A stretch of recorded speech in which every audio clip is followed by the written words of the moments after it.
মানে মানে পরীক্ষায় কি থাকবে এটা নিয়ে কনসার্ন না, তুমি কি করানো হইছো এটা কনসার্ন? টাইম ছিল তো স্যার, আমাদের ক্লাসে স্যার লাস্ট ক্লাস স্যার বলছিলেন যে একটা মিনিট স্যার, যে ট্রেন্ড অ্যানালাইসিস, সিজনাল অ্যানালাইসিস, তারপর হচ্ছে month and yearly change percentage and moving percentage, sir এগুলো স্যার বলছিলেন। স্যার এগুলো স্যার মানে মানে একটা সিনারিওতে স্যার কিভাবে স্যার আমরা স্যার মানে কি চাচ্ছি এবং স্যার এটা কিভাবে বুঝতে পারবো যে এটাই চাচ্ছে, সেটা স্যার একটু এক্সপ্লেন করে দিলে ভালো হতো স্যার। ক্লাসে তোমার করানো হয় নাই কি, মানে স্যাম্পল যে কোনো সিরিজের ডাটা দিয়ে করানো হয় নাই ক্লাসে?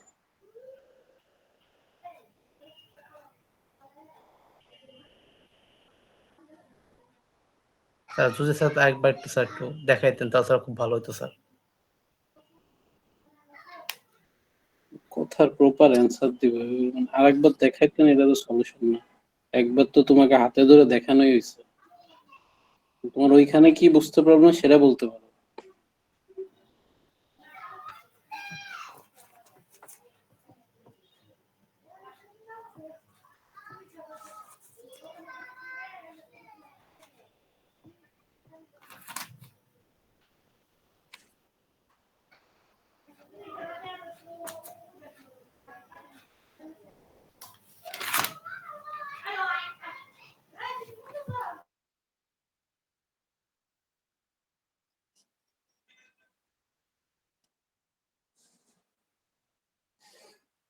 মানে কি জন্য আসছে আসলে, আর তোমার স্যার এখন হাতে ধরে কি আসবে কিভাবে হয়তো এরকম না, তুমি বলতে পারো যে এই সূত্র বুঝি নাই, সেটা একটা সলিউশন হইতে পারে।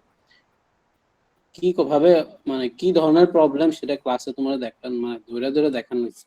এখন তোমাকে আমি একটা স্যাম্পল দিয়ে করাই দিব, এটা কোনো সলিউশন না।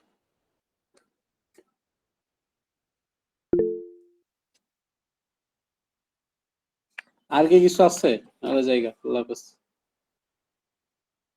স্যার স্যার সেকুলার ট্রেন্ডের মধ্যে চারটা ছিল স্যার, ফ্রি হ্যান্ড কার্ভ, তারপর সেমি, মুভিং অ্যাভারেজ আর least square method. Sir least square মেথডটা থেকে কি স্যার মানে মানে কি টাইপের, মানে আমরা মানে অ্যান্সারটা কিভাবে করবে এই জিনিসটা একটু মানে ভালো একটা বুঝি না, আমার কি বলবো? স্যার মানে মেজর অফ সার্কুলার ট্রেন্ডের মধ্যে তো স্যার চারটা ছিল, মানে একটা ছিল হচ্ছে মুভিং অ্যাভারেজ, তারপর semi average, free hand curve. Sir free hand তো স্যার বুঝলাম যে জাস্ট অ্যাভারেজটা নিয়ে বা হাত দিয়ে ড্র করে দিলাম, বা মুভিং এর স্যার তিনটা বা সেন্টারাল বা সিঙ্গেলটা নিব। স্যার লিস্ট স্কোয়ার মেথডটা কিভাবে করব এটা নিয়ে একটু যদি বলতেন।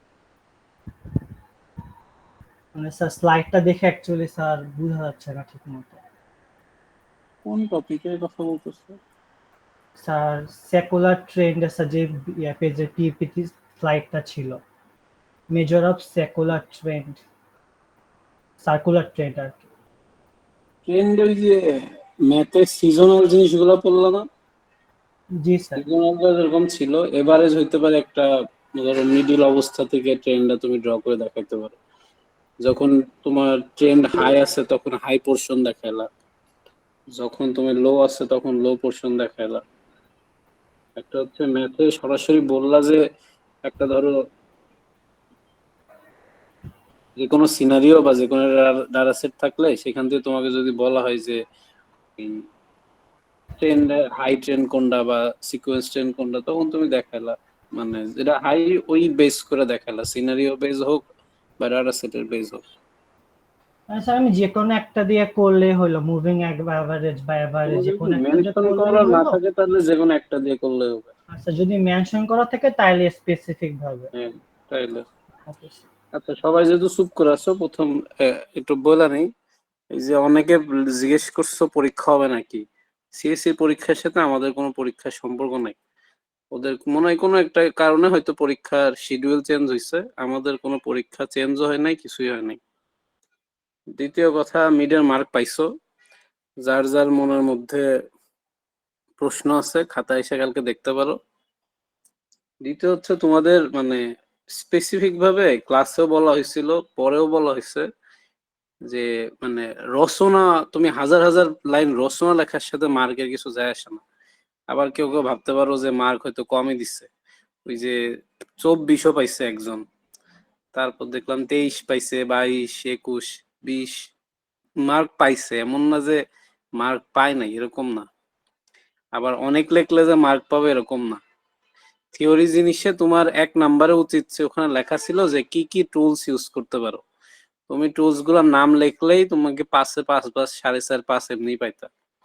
নিজেরা কি লিখছো নিজেরা একটু ইমাজিন করো, তাহলে তোমার মার্কটা বুঝবা। মানে তোমরা এত কমপ্লেক্স কেন বানাইছো আমি জানি না। 2 নাম্বারে লেখা ছিল ফিচার্স, ওই যে ওই কোরিলেশন। তুমি লিখবা যে কোরিলেশন কোনটার সাথে কোনটা কোরিলেশন হইতে পারে, ফিচার ইঞ্জিনিয়ারিং কোনটার সাথে কোনটা করতে পারো, কোন ফিচারটারে অ্যাড করা যাইতে পারে, ডিলিট করতে যাইতে পারে। এটা 3-4টা পয়েন্ট লিখে 1 লাইন ডেসক্রাইব করলে হয়। ম্যাক্সিমাম মানুষ রচনা লিখছো, তারপর ম্যাক্সিমাম মানুষ যোগ বিয়োগ গুণ ভাগ করছো। যোগ বিয়োগ গুণ ভাগ করতে আসলে আমি জানি না।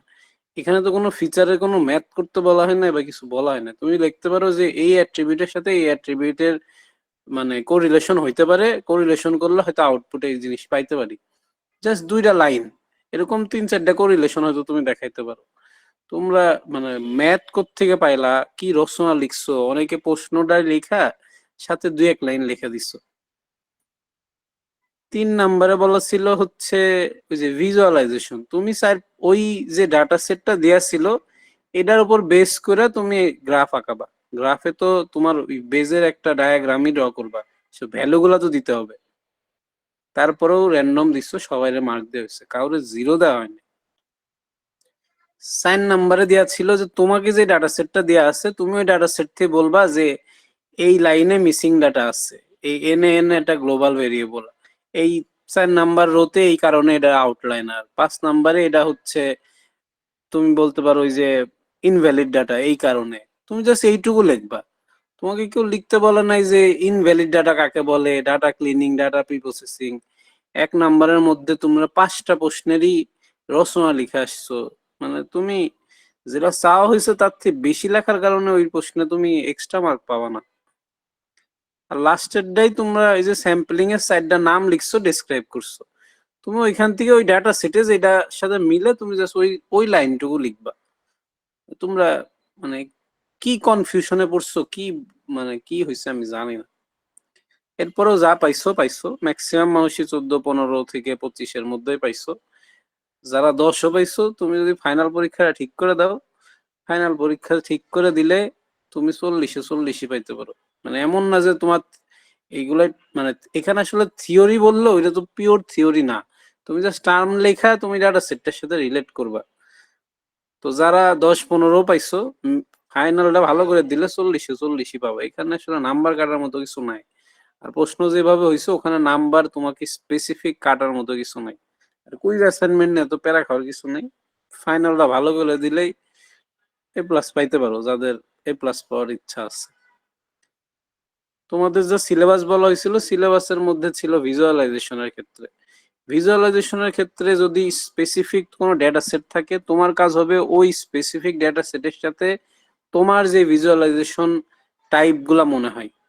একজন মিডের খাতায় ভিজুয়ালাইজেশন করতে বলা হয়েছে, ওখানে লেখা ছিল যে ওই যে ইন্টারপ্রেট না ইলাস্ট্রেটেড ভিজুয়ালাইজেশন বলা ছিল। তার মানে তুমি দেখাবা, একজন লিখছো ভিজুয়ালাইজেশন টুলের নাম, ট্যাবলু, এইগুলা। প্রশ্নটা তো বুঝতে হবে ভাই, কি জিজ্ঞেস করা হয়েছে। তোমাকে বলা হয় না টুলের নাম লেখো, ওই 1 নাম্বারে বলা ছিল যে টুলের নাম লেখো। তো মানে লিস্ট কাছাকাছি তো রিলেট হইতে হবে। অনেকে ডায়াগ্রাম আঁকাইছো কিন্তু ডাটা সেটের যে ভ্যালু কিছু দেওয়া নাই, তারপরে নাম্বার দেওয়া হয়েছে। ধরে নিলাম যে এখন ওইটা ধরতে গেলে তো হবে না। তো তোমাকে যদি কোনো কিছু স্পেসিফিক ভিজুয়ালাইজেশনের টপিকের থেকে থাকে, কোনো ডেটা সেট থাকলে তুমি ওই ডেটা সেটের সাথে রিলেট করে যেগুলো মনে হয় সেগুলো লিখবা, এবং ডেটা সেটের ভ্যালু তো তোমাকে দিতে হবে। মানে তুমি যে ওই স্পেসিফিকের জন্য করছো। আর যদি মনে করো যে কোনো কিছু দেওয়া নাই, একটা সিনারিওতে বলা আছে যে XYZ একটা ই কমার্স আছে, ই কমার্সের জন্য তুমি একটা ভিজুয়ালাইজেশন কি কি হইতে পারে, তুমি মার্ক দেখা তখন ওই ভিজুয়ালাইজেশন আঁকালা। ধরো একজন 5টা ডায়াগ্রাম দিয়ে ভ্যালু দিয়ে দিছে, আরেকজন একটা দিছো, তো তোমার যদি 5 মার্ক থাকে তো খুবই স্বাভাবিক যে আরেকজন যদি 5 পায়, তোমাকে 2 এর বেশি দেওয়া সম্ভব না। তো ধরো 5টা ডায়াগ্রাম আঁকাইতে তো আর তো খুব বেশি সময় লাগে না। তো 5টা লেখা ভ্যালু দিয়ে তুমি মেনশন করে দিলা। তোমাকে যদি স্পেসিফিক ডেটা সেট না থাকে তুমি তোমার মতো দিলা। ডাটা পাইপলাইনের কাজ কি? ডাটা পাইপলাইনের টপিকের মধ্যে ছিল ধরো মানে একটা ডাটা নিয়ে তুমি কিভাবে শেষ পর্যন্ত প্রসেস করবা। এইটার জন্য রিফাত কি সবাইরে দিছিলা?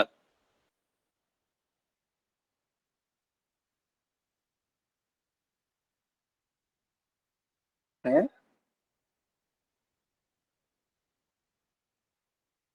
হ্যালো, জি স্যার, দিছে স্যার, আমাদের সবাইকে জি দিছে। স্যার দিছিলাম স্যার।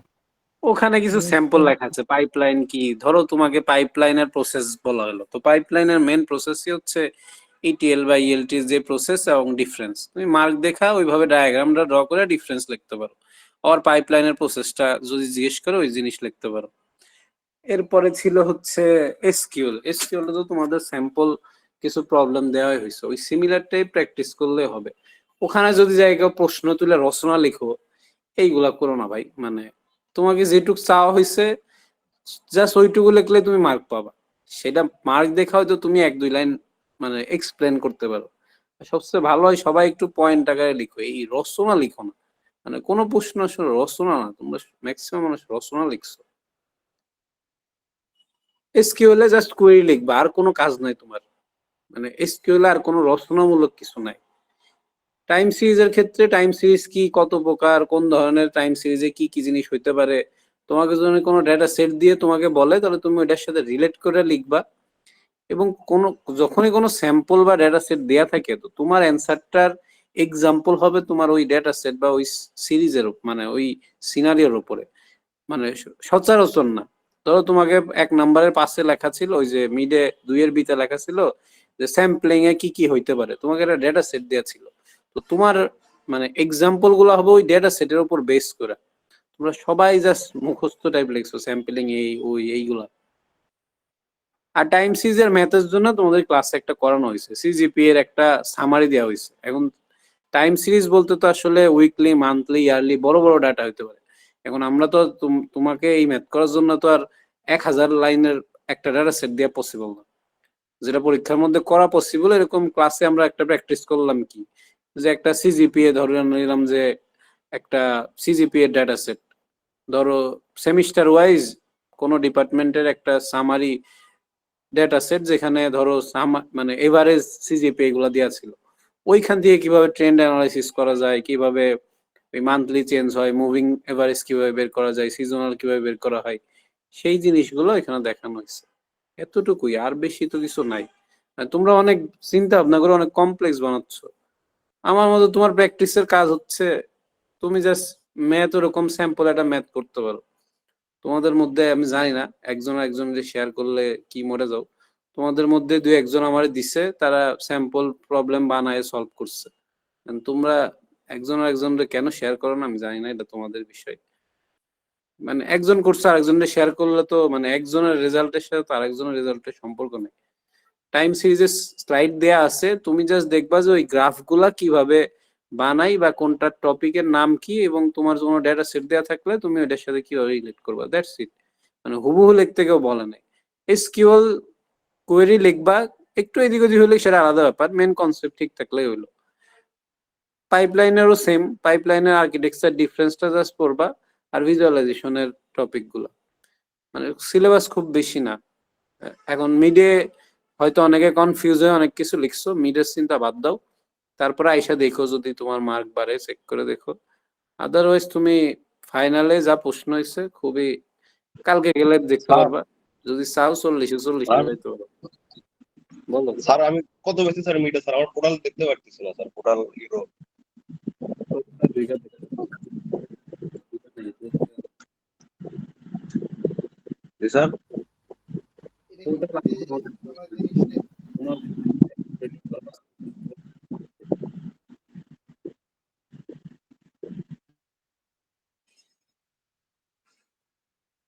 আর কিছু আছে বলো। স্যার মুভিংটা যদি একটু বলতেন আরেকবার, টাইম সিরিজের। মুভিংটা হচ্ছে কতটুকু তুমি মুভ করবা।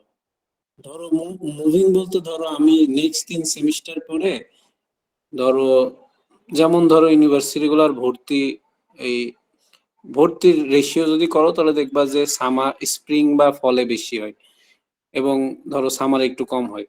তো মুভিংটা হইতে পারে 3 মাস বা 5 মাস বা 6 মাসের একটা 6 মাস বা 3 বছর বা 6 বছরের একটা এভারেজ মুভিং।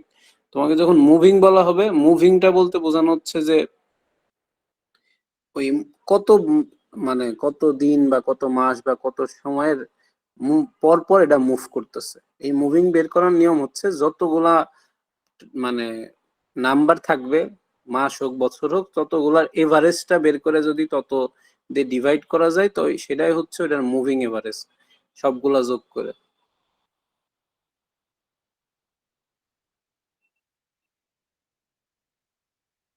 সাজিদ, তোমার ম্যাথ কি বুঝছো? জি আর স্যার, কিছু এখন স্যার বুঝতে পারছি স্যার। স্যার টাইম সিরিজ ছাড়া আর কোনো ম্যাথ নাই স্যার? তুমি ক্লাসে কোথায় ছিলা জিম? স্যার তাই শুনতেছি স্যার, আমি তো ক্লাস করছি স্যার। গুড। প্রশ্নের মধ্যে 60% ম্যাথ এসকিউএল আর 40% থিওরি টাইপের। তো যেটা আছে সেটা ওইভাবে নিজেরা বুঝা লিখলে হবে। আবার বলতেছি ভাই, অনেক রচনা লেখার সাথে কোনো সম্পর্ক নাই, যতটুকু চাওয়া হয়েছে সেটাই মার্ক দেখে একটু এক্সপ্লেন করবে, এতটুকু। স্যার, আর টাইম সিরিজের যে হচ্ছে বিএলসি তে যে স্লাইডটা দেওয়া আছে সেখানে তো অনেক কিছু দেওয়া। আপনি যে ক্লাসে যে চারটাই দেখাইছেন ক্লাসে যে যে পর্যন্ত পড়াইছে ওই পর্যন্তই, বেশ অত পুরা পড়তে হবে না। ওকে।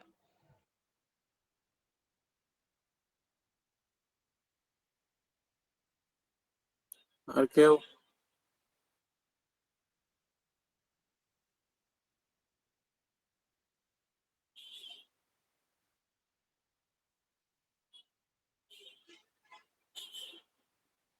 ভাই সিলেবাস অনেক ছোট, আহামরি বড় না। টপিক গুলা জাস্ট একবার করে দেখো, প্রশ্নের সাথে রিলেট করে একটু পয়েন্ট করে একটু লিখলেই হবে। স্কিল যেগুলো আছে প্র্যাকটিস করো, ম্যাথ যেভাবে দেওয়া আছে প্র্যাকটিস করো। ওই যে স্বর নাম আর একটা ম্যাথ দেখতে দিছিল, ওইটা মোটামুটি অ্যাকুরেট আছে, ওর থেকে নিয়ে শেয়ার করে দেখো, একই টাইপের জিনিস। একজন মনে দিছে স্যার, করলে দেখলাম। কি করলে তো হয়। দিছে গ্রুপ।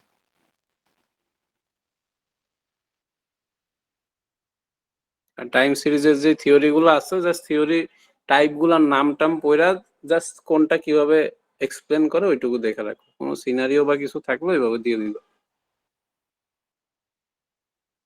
আর স্কিল গুলা ভালো করে প্র্যাকটিস করো।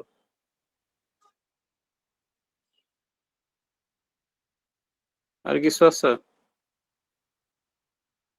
স্যার এসকিউএল থেকে কয় মার্ক আসবে স্যার? এই সব ফালতু কথা আমারে বলবো না ভাই। মানে কোন প্রশ্ন থেকে কয় মার্ক আসবে, কোন টপিক থেকে কয় মাস, এই সব জিনিস মানে আমার পছন্দ না ভাই। মানে এইগুলা কোনো জিজ্ঞেস করার প্রশ্ন টপিক না। 40 মার্কের পরীক্ষা, তোমার যে যতগুলো টপিক বলা আছে তার থেকে প্রশ্ন আসবে।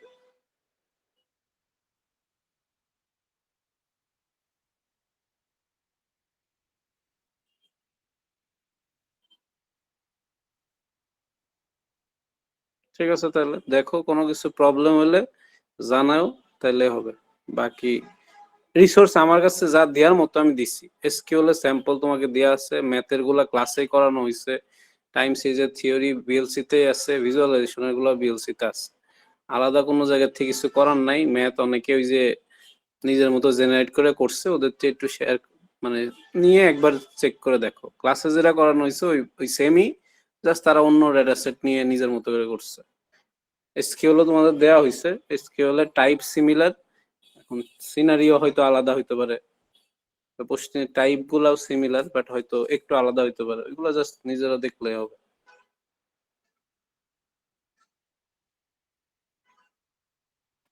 ওকে। ঠিক আছে তাহলে। আর যারা একটু কম পাইছো মন খারাপ করো না, কালকে এসে দেখো, যদি মনে হয় যে মার্ক কম দিচ্ছি এসে দেখো। আর যে বেশি পাইছে তার খাতাও দেখো, খাতা তো এমনি দেখা হয় নাই। যারা বেশি পাইছে ওদের নাম দেখাও চিনা চিনা লাগলো না খুব একটা। যাই হোক, বাট আমি তো বললাম যে ফাইনাল পরীক্ষায় 40-40 পাওয়ার মতোই আছে, ওখানে আসলে মার্ক কাটার মতো কিছু নেই।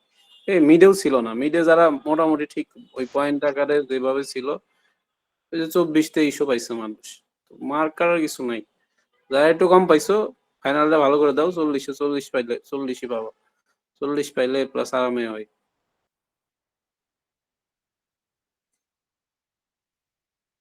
ঠিক আছে তাহলে।